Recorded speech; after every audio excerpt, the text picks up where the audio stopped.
Get your hands off the merchandise. This isn't a library. People like you don't belong in here.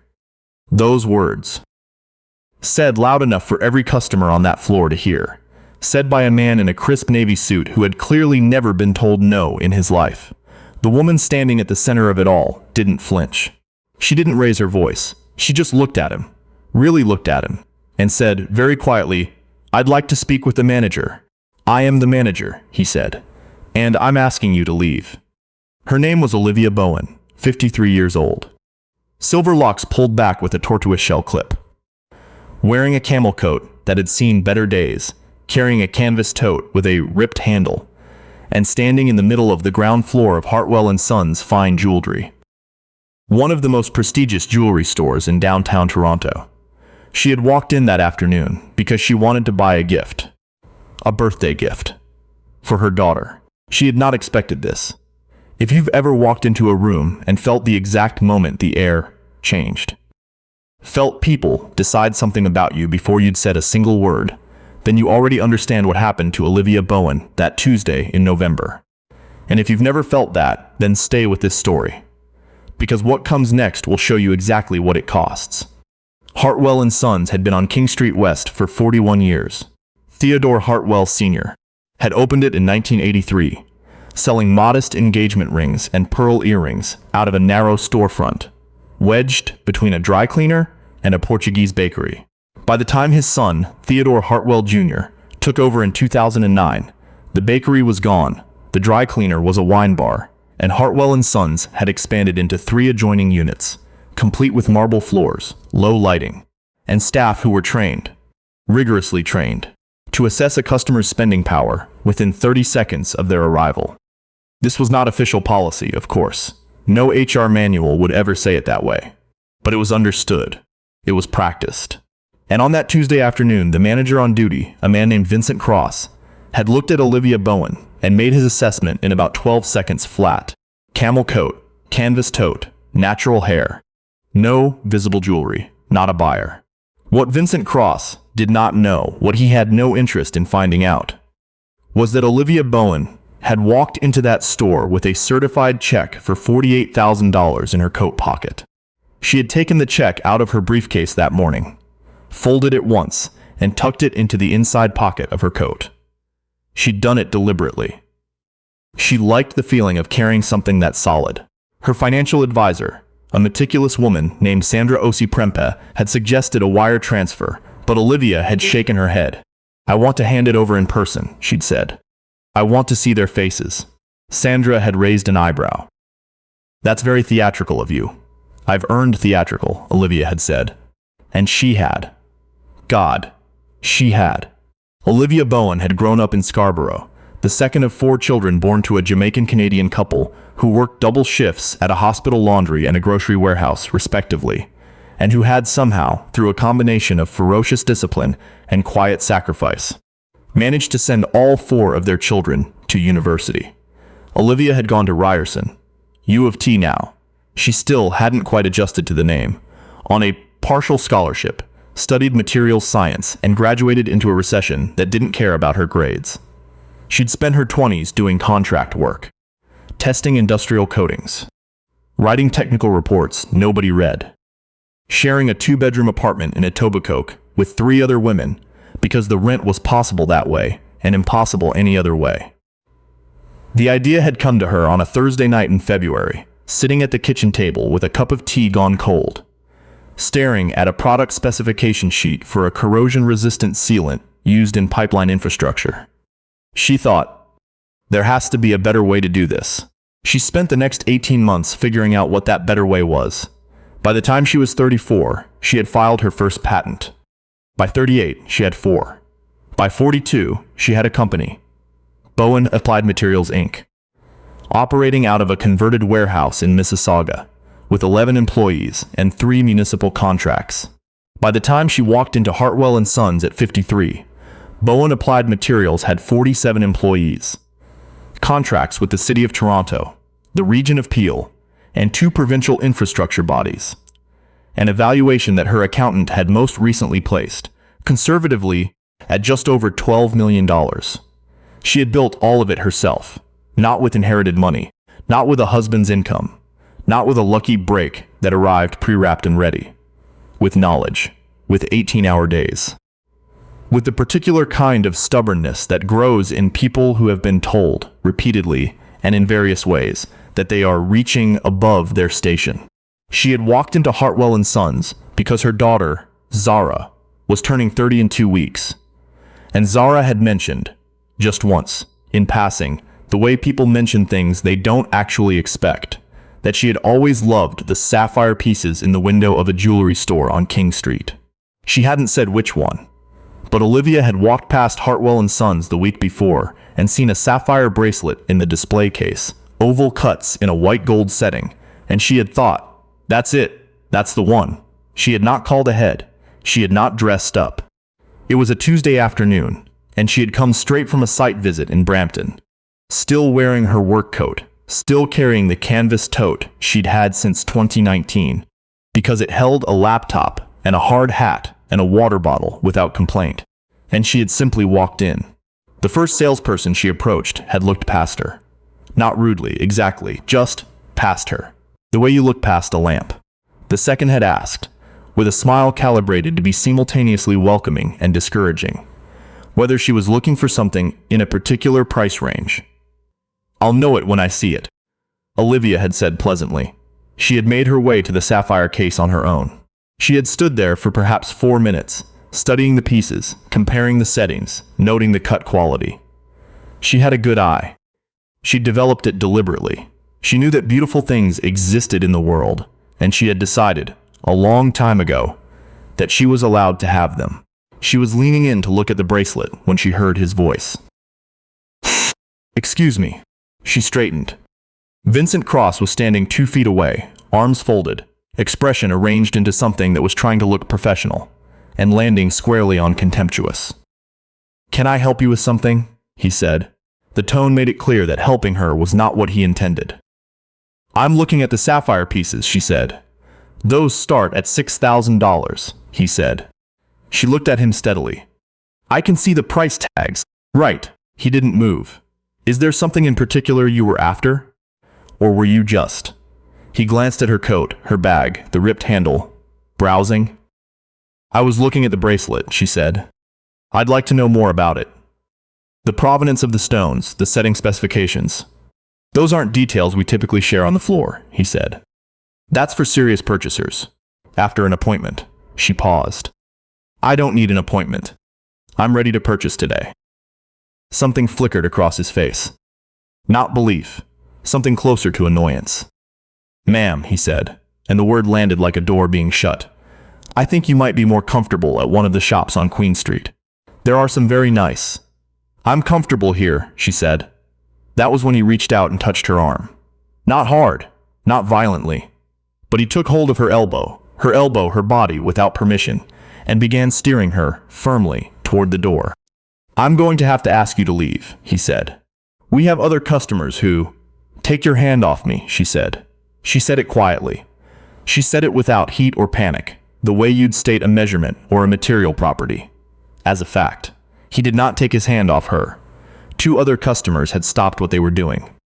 A young couple near the engagement ring display. An older man in a wool coat who had been examining a watch. They were all watching now. This is private property, Vincent Cross said, louder now, leaning into the audience the way people do when they want witnesses to a performance they're controlling.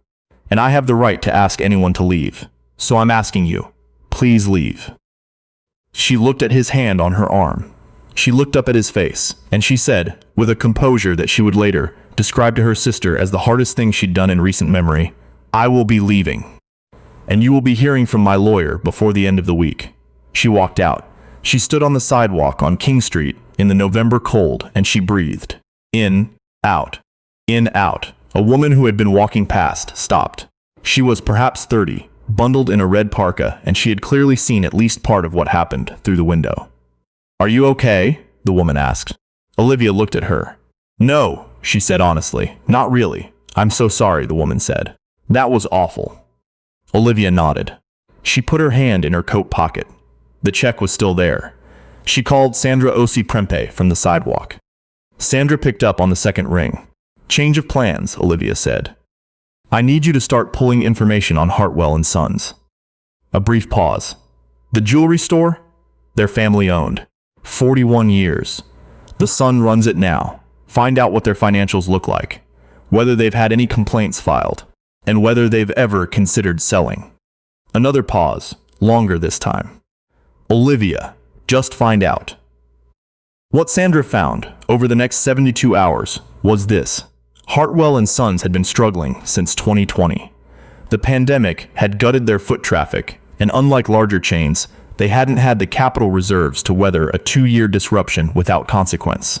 Theodore Hartwell Jr. had taken on debt, significant debt, to keep the store open. He had let go of 4 staff members. He had quietly approached 2 commercial real estate firms about possibly subletting half the floor. He had also, according to a contact Sandra had at a mid-sized Toronto law firm, been in preliminary discussions with a Montreal-based luxury retail group about a potential acquisition that had stalled over valuation. In other words, Hartwell and Sons needed money, and they needed it in a form that came with some dignity attached. Sandra sent all of this to Olivia in a 4-page summary with a brief note at the bottom. I know what you're thinking. Is this revenge or is this business? Olivia typed back. Both. Is that a problem, Sandra? No. I'm in. Olivia had not planned to buy a jewelry store. She had, over the course of her career, made 2 strategic acquisitions. A small coatings testing lab in Hamilton in 2017, and a materials consulting firm in 2021. But luxury retail was not her sector, and had never been her interest. What it was, she decided, was a signal. She had spent 20 years being underestimated. She had been passed over for contracts she was the most qualified bidder for. She had walked into rooms and watched people's eyes slide past her before she had said a word. She had delivered presentations to rooms full of men who had interrupted her before she'd gotten to the 3rd slide, and then watched those same men adopt her recommendations 6 months later as though they had thought of them themselves. She was tired. Not broken. She was very clear with herself about that distinction. Tired and not broken are not the same thing. She was tired in the way that people get tired when they have been doing a thing correctly for a long time and have not been recognized for it.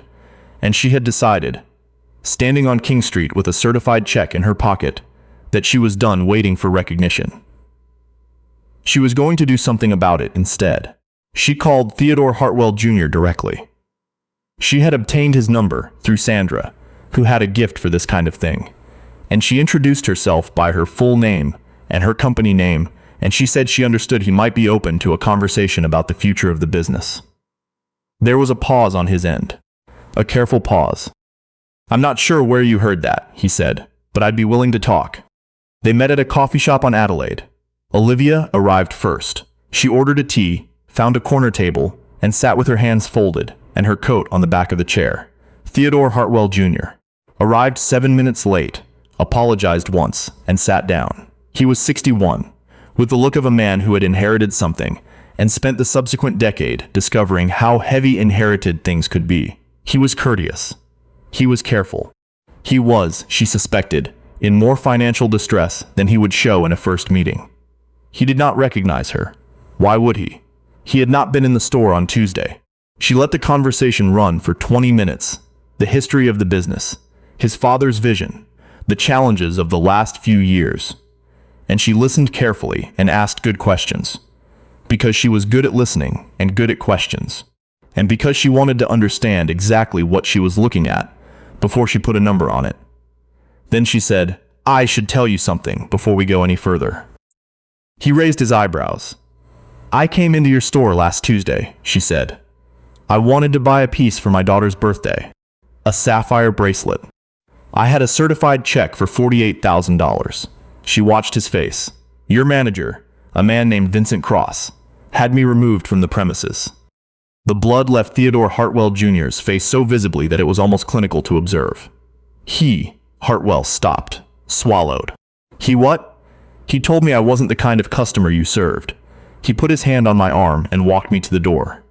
Hartwell set down his coffee cup. He looked like a man doing rapid, silent calculations of a kind that had nothing to do with numbers.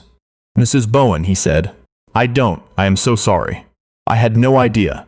I know you didn't, she said. I'm not here about that. Or not only about that. She folded her hands again. I'm here because I think you need a buyer, and I think I might be interested in being one. But I want you to understand who you're talking to. I want that on the table before we start. He was quiet for a long moment. What kind of buyer, he said. The kind who keeps the name, she said. The kind who keeps most of the staff. The kind who has money that doesn't come with strings attached by a Montreal corporation that's going to gut the floor plan in 18 months. She paused. And the kind who will have a very different conversation with your manager than the one you're about to have. Hartwell looked down at the table, then back up at her. What are you offering? He said. The negotiation took 11 days. Sandra handled most of the structural work, bringing in a commercial lawyer named Reginald Achampong, who specialized in small business acquisitions and had the useful quality of being utterly impossible to rattle. Hartwell brought his own legal team. There were 3 formal meetings and a number of phone calls, and at the end of it, a number was agreed upon. A fair number, a number that reflected the actual state of the business rather than the story Hartwell had been telling himself about it. On the morning the papers were signed, Olivia wore her camel coat. Same coat, same canvas tote, ripped handle and all. She had debated with herself about this and decided that changing her clothes would be a concession she wasn't willing to make. She had not been dressed wrong the first time. She had simply been dressed. Sandra was with her. Reginald Achampong was there. Theodore Hartwell Jr. sat across the table and signed his name in 3 places, and then sat back in his chair with the look of a man who had put down something heavy after a very long walk. I want you to know, he said, when the lawyers had gathered the papers, that what happened to you in the store, that's not who we were supposed to be. My father would have been ashamed. Olivia nodded. I know, she said.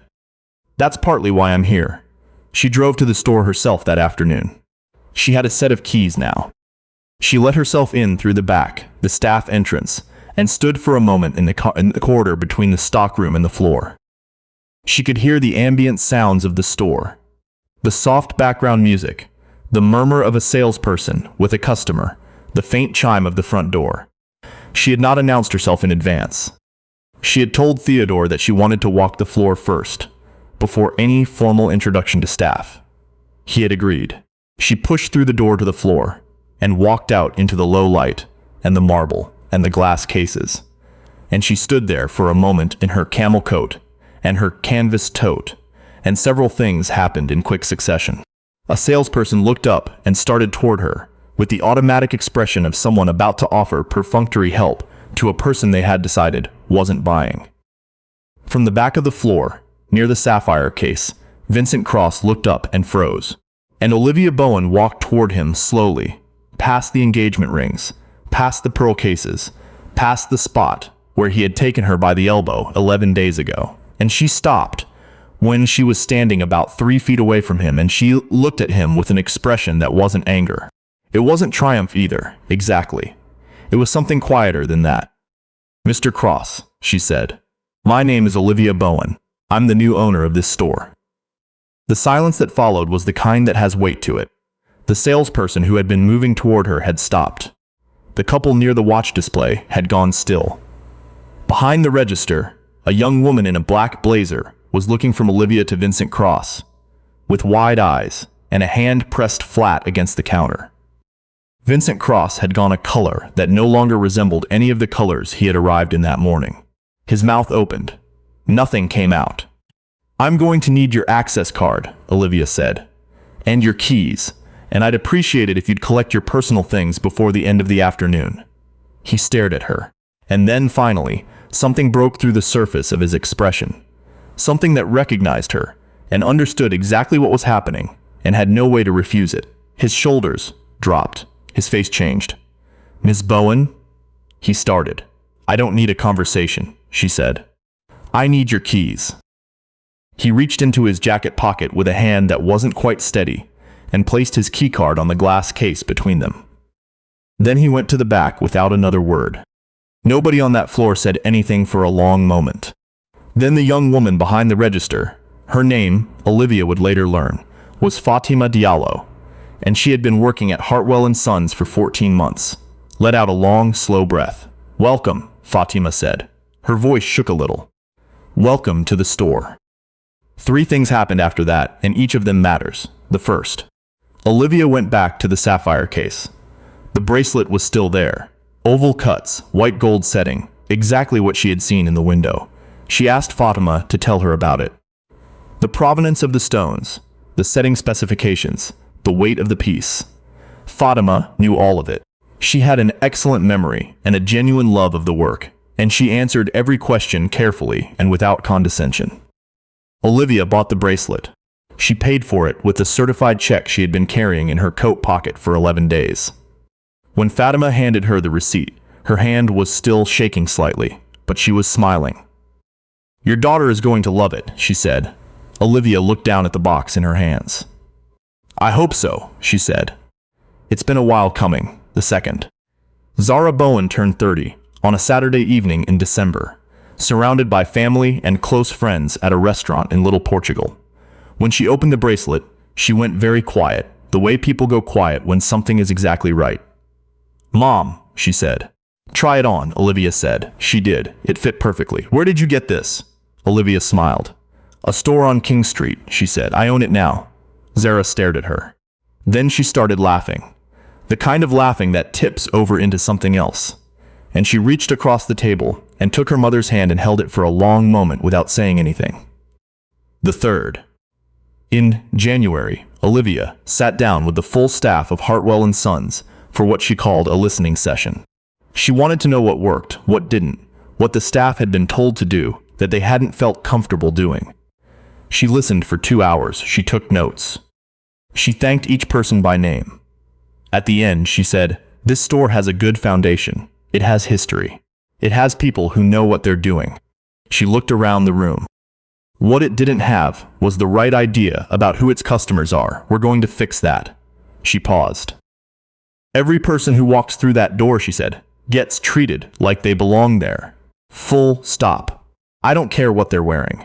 I don't care what they're carrying. I don't care what they look like. You treat every single person who comes into this store like they might be carrying a certified check in their coat pocket." Another pause.